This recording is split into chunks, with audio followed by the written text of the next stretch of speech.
হয়, আমি বৰ্তমান উপস্থিত আছোঁ বাক্সাৰ উত্তৰ বৰতাৰীত আৰু উত্তৰ বৰতাৰী প্ৰাথমিক বিদ্যালয়ত যোৱাকালিৰ পৰা আৰম্ভ হৈছে সেই প্ৰাক্তন শিক্ষাৰ্থী সমাৰোহ আৰু প্ৰাক্তন শিক্ষাৰ্থী সমাৰোহ উপলক্ষে যোৱাকালিৰ দিনটোত বিভিন্ন কাৰ্যসূচী সমান্তৰালকৈ আজি তেওঁলোকে ৰূপায়ণ কৰিছে শোভাযাত্ৰা কাৰ্যসূচী, সাংস্কৃতিক শোভাযাত্ৰা সহযোগে দেখুৱাব। এয়া হৈছে শোভাযাত্ৰাত উত্তৰ বৰতাৰী প্ৰাথমিক বিদ্যালয়ৰ সেই প্ৰাক্তন শিক্ষাৰ্থী সমাৰোহ 2024 উপলক্ষে এনেদৰে শিক্ষাৰ্থীসকলে এনেদৰে শোভাযাত্ৰা কৰা পৰিলক্ষিত হৈছে। আমি সিহঁতে কথা পাতিবলৈ যত্ন কৰিম।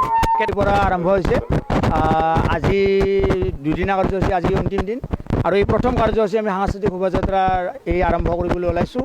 আমাৰ ভালে প্ৰস্তুতি চলি আছে। আমাৰ ইয়াত মানে আমি যিমান পাৰোঁ আমাৰ সংস্কৃতিৰ মানে এইখিনি দেখিবলৈ আমি চেষ্টা কৰি আছোঁ।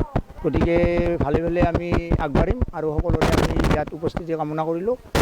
হয়, নিশ্চয়কৈ এনেদৰে এওঁলোকে বিভিন্ন কাৰ্যসূচীৰ সমান্তৰালকৈ আজি ৰাতিপুৱাৰ ভাগত এক শোভাযাত্ৰা বাহিৰ কৰা পৰিলক্ষিত হৈছে। সহযোগে দেখুৱাব এনেদৰে বিভিন্ন কৃষ্টি সংস্কৃতি উপস্থাপন কৰা পৰিলক্ষিত হৈছে। এইফালে খেতিয়কৰ ৰূপত দেখা গৈছে, আনফালে বিহুৱাৰ ৰূপত দেখা গৈছে। বিভিন্ন কৃষ্টি সংস্কৃতিৰে ভৰি পৰিছে বাক্সাৰ উত্তৰ বৰতাৰী প্ৰাথমিক বিদ্যালয় আৰু সিহঁতে বিভিন্ন কাৰ্যসূচী ৰূপায়ণ কৰা হ'ব। নিশালৈ সাংস্কৃতিক অনুষ্ঠান আছে, সাংস্কৃতিক অনুষ্ঠানৰ পিছতে অন্তৰ্ভুক্ত তাতে কেনেকুৱা অনুভৱ আজি? হয়, আমি দুদিনীয়া কাৰ্যসূচীৰে আমাৰ এই কাৰ্যসূচীটো 459 নং প্ৰাক্তন শিক্ষাৰ্থী সমাৰোহ উত্তৰ বৰতাৰীত আমি আৰম্ভ কৰিছোঁ। যথেষ্ট সুন্দৰ অনুভৱ। আমাৰ আজি দ্বিতীয় দিনৰ কাৰ্যসূচীৰ এয়া হৈছে প্ৰথম শোভাযাত্ৰা কাৰ্যসূচী। আচলতে শৈশৱৰ স্মৃতি কোনেও পাহৰিব নোৱাৰে আৰু সেই স্মৃতিক লৈ আমাৰ এই দুদিনীয়া কাৰ্যসূচীটো পতা হৈছে। যদিওবা এখন বিদ্যালয়ত অৰ্ধ সমাপ্ত কৰিও বহুতে শিক্ষা গ্ৰহণ কৰিছিলে, তেওঁলোককো লৈ আজি আমি এই আনন্দ উল্লাহৰ মাজেৰে আমি আগবাঢ়িছোঁ আৰু আমি যথেষ্ট ৰাইজৰ সহযোগিতা পাইছোঁ। আৰু এইটো এটা নজিৰ হৈ ৰওক যে প্ৰাথমিক বিদ্যালয় এখনেও ইমান বৃহৎ কাৰ্যসূচী এটা ল'ব পাৰে। আমি সেই লৈ আচলতে যথেষ্ট ৰাইজৰ সহযোগিতা পাইছোঁ। প্ৰাক্তন শিক্ষাৰ্থীসকলে উঠি পৰি আহিছে। আৰু দ্বিতীয় কথা, আমি গোটেই সমগ্ৰ অসমবাসীক জনাব খুজিছোঁ যে আমাৰ এই প্ৰাথমিক বিদ্যালয়ৰ পৰাই যথেষ্ট সংখ্যক ছাত্ৰ ছাত্ৰীয়ে শিক্ষা বিষয় পৰ্যন্তিকে হৈছে বা বহুতে আইন বিভাগত কৰ্মৰত হৈ আছে, শিক্ষা বিভাগত কৰ্মৰত হৈ আছে। সেইটো এটা আমি বাণী বিলাব ওলাইছোঁ যাতে সকলোৰে আমি আদৰ্শ হৈ থাকিব পাৰোঁ আৰু এই উদযাপনটো যাতে খুবেই সুকলমে হৈ যায়, সেইটো আপোনালোকৰ পৰাও ৰাইজৰ পৰা আমি আশীৰ্বাদ বিচাৰিছোঁ। যিটো দেখা গৈছে উদুলিমুদুলি পৰিৱেশ, ইয়াৰ সমান্তৰালকৈ সাংস্কৃতিক শোভাযাত্ৰাত বিভিন্ন কৃষ্টি সংস্কৃতি উপস্থাপন কৰা হৈছে।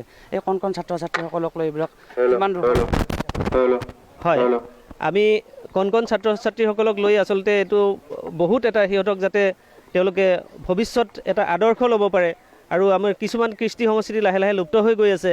এই কৃষ্টি সংস্কৃতিখিনি যাতে আমি পুনৰ উদ্ধাৰ কৰিব পাৰোঁ আৰু আমাৰ এই গাঁৱত আজিকালি যিটো কৃষ্টি সংস্কৃতি লাহে লাহে লুপ্ত হ'ব ধৰিছে, তেনেকুৱা সংস্কৃতিখিনিও আমি আনিছোঁ। যেনেকৈ জাপিৰ ব্যৱহাৰ কমি গৈছে, জাপি আনিছোঁ। ঢোলৰ ব্যৱহাৰ, ঢোলটো আছে বাৰু, কিন্তু বহু বস্তু যিখিনি সাধাৰণতে ৰাইজে অনুকৰণ কৰিব পাৰে আৰু উঠি অহা প্ৰজন্মই, নৱপ্ৰজন্মই যাতে লক্ষ্য কৰিব পাৰে, সেইকাৰণে আমি কণ কণ ল'ৰা ছোৱালী হতুৱাই এইখিনি আমি প্ৰদৰ্শন কৰাইছোঁ। হয়, তেওঁলোকে দুদিনীয়া বৰ্ণাঢ্য কাৰ্যসূচীৰে এনেদৰে প্ৰাক্তন শিক্ষাৰ্থী সমাৰোহ অনুষ্ঠিত কৰিছে আৰু আজি ৰাতিপুৱাৰ ভাগত তেনেদৰে সাংস্কৃতিক শোভাযাত্ৰাৰে এক উদুলিমুদুলি পৰিৱেশৰ সূচনা হৈছে উত্তৰ বৰতাৰীত। শালবাৰীৰ পৰা মই লৱ কুমাৰ দাস, ND24।